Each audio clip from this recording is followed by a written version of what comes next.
కలిసిపోయారా? ఇద్దరు ఒకే మాటపై ముందస్తుగా మాట్లాడుకొని పార్టీ కార్యక్రమాలు. కాళేశ్వరం విషయంలో హరీష్ కు సంఘీభాగంగా కేటీఆర్, ఫార్ములా ఈరేస్ అంశంలో కేటీఆర్ గండగా హరీష్, ప్రభుత్వంపై పీవీపీలు, ప్రెస్ మీట్లతో దూకుడు, నిత్యం ప్రజల్లో ఉండేలా కార్యాచరణ అంటూ చూస్తాను. ఇదొక విష కౌగిలి, కేటీఆర్ది హరీష్ రావుది విష కౌగిలి. ఎంత అవునన్న కాదన్న బీఆర్ఎస్ పార్టీ పగ్గాలు కేటీఆర్కు చింతాయి. రేపు అదే పార్టీలో ద్వితీయ శ్రేణి నాయకుడిగా హరీష్ రావు ఉంటాడా? ఎన్ని రోజులు ఉంటాడు హరీష్ రావు? ఉండి సర్వే కాగలుగుతాడా?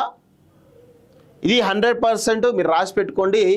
ఈ విష కౌగిలి అనేది ఎప్పుడో ఒకసారి భారీగా విస్ఫోటనం చెందేటువంటి అవకాశం ఉంది. భారీగా ఇద్దరికిద్దరు తన్నుకునే అవకాశం కూడా ఉన్నది.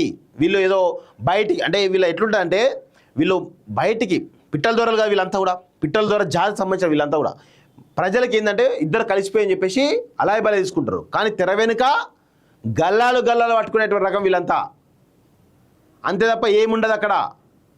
సో కేటీఆర్ హరీష్ కలిసిపోయారా అంటే అవుననే సమాధానం వస్తున్నది.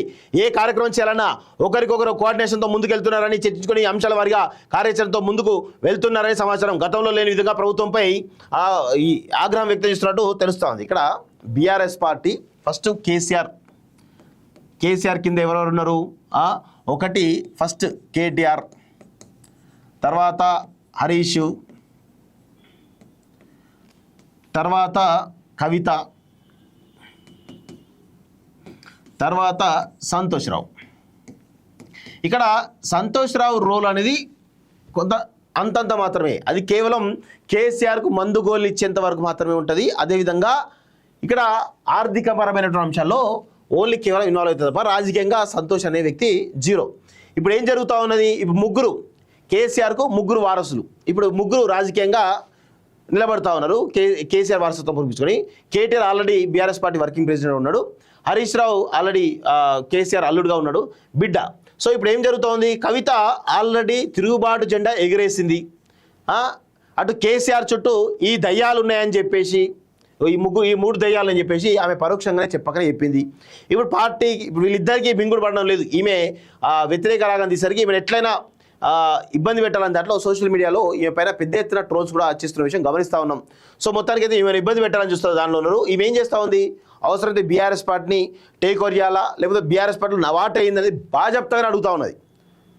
బీఆర్ఎస్ పార్టీలో నా స్థానం ఏంది అనేది చాలా స్పష్టంగా అడుగుతూ ఉంది. ఈమె అంశం కొంత బీఆర్ఎస్ పార్టీకి కేసీఆర్కి ఇబ్బందికరంగా మారింది. సో ఇప్పుడు ఏం జరుగుతూ ఉంది? ఇప్పుడు కవితను టార్గెట్ చేయాలి, కవితను కంట్రోల్ చేయాలి, కవితను కంప్లీట్గా సైడ్ లైన్ చేయాలంటే ఇప్పుడు వీళ్ళిద్దరు కలిసారు.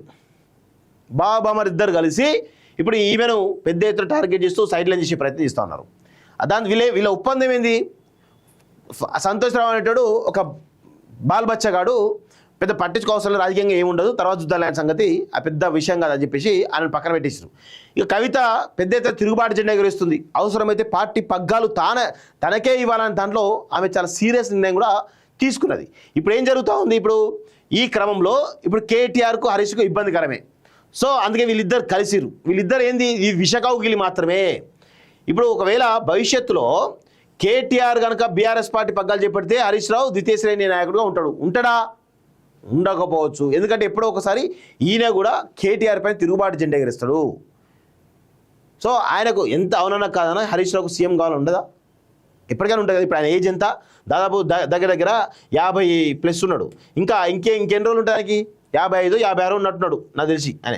సో 55 సంవత్సరాలు. ఇంకా 10 సంవత్సరాలు కేటీఆర్ సీఎంగా ఉన్నాడు. ఆయన కింద పనిచేస్తాడా? ఇక సీఎం అవుతాడా ఎప్పటికైనా? సో ఆయన సీఎం కావాలంటే ఏంది పరిస్థితి? ఖచ్చితంగా ఇవన్నీ కూడా కేటీఆర్ను ఖచ్చితంగా రాజకీయంగా బొందబెట్టే ప్రయత్నం చేస్తారు. సో ఇందులో కవిత చాలా సీరియస్గానే ఉన్నది. అన్ని అంశాల్లో ఆమె వ్యక్తిగత ఎజెండాతోటి ఆమె చాలా స్పష్టంగా ముందుకు పోతున్న విషయం గమనించాలి. కాబట్టి ఆమెనే టార్గెట్గా వీళ్ళిద్దరు కలిసిరంటే టార్గెట్ ఎవరు? కవిత. అంతే, 100% అదే. విదేశాల్లో ఉన్నత విద్యను చదువుకోవాలని అనుకుంటున్నారా? అయితే వెంటనే ఫ్లైగ్రాడ్ ఓవర్సీస్ ఎడ్యుకేషన్ కన్సల్టెన్సీని సంప్రదించండి. మీ విదేశీ కలలను సాకారం చేసుకోండి. ఫ్లైగ్రాడ్.